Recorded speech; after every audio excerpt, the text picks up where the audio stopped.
Si rien n'est fait avant 2050, on va doubler la population urbaine en Afrique. Tout simplement en passant de 700 millions d'habitants à plus de 1,4 milliard. Donc, on va effectivement doubler cette population urbaine africaine. On va également passer donc à des villes, à plus de 159 villes, au moins de plus de 1 million d'habitants.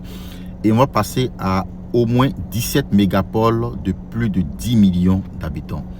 La Côte d'Ivoire n'est pas en marge de ces statistiques parce qu'on est passé d'un taux d'urbanisation de 38% dans les années 1990 à aujourd'hui un taux d'urbanisation au-dessus de 53%, ce qui est très considérable. Et en plus de ça, Abidjan risque de franchir la barre des 10 millions, donc de se retrouver au nombre des mégapoles dont il est question lorsque nous parlons donc de l'Afrique, de se retrouver dans la barre des 10 millions d'habitants au moins avant 2050. Et en plus de ça, le nombre de villes en Côte d'Ivoire qui est passé à plus de 100 000 habitants, on est à aujourd'hui plus de 15 villes qui sont passées à plus de 100 000 habitants, ce qui est également considérable.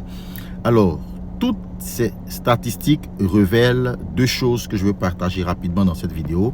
La première concerne tous les investisseurs et vous-même qui regardez cette vidéo. En réalité, cette urbanisation rapide de l'Afrique et aussi de la Côte d'Ivoire, mais aussi qui est réelle dans la plupart des pays africains, témoigne, sinon vous annonce des opportunités inimaginables que vous avez dans le secteur donc de l'immobilier. Parce que lorsqu'on parle de l'immobilier, la toute première question qu'il faut mettre sur la table, c'est l'urbanisation. Comment est-ce qu'on prend soin des populations? Comment est-ce qu'on traite les populations qui arrivent en ville?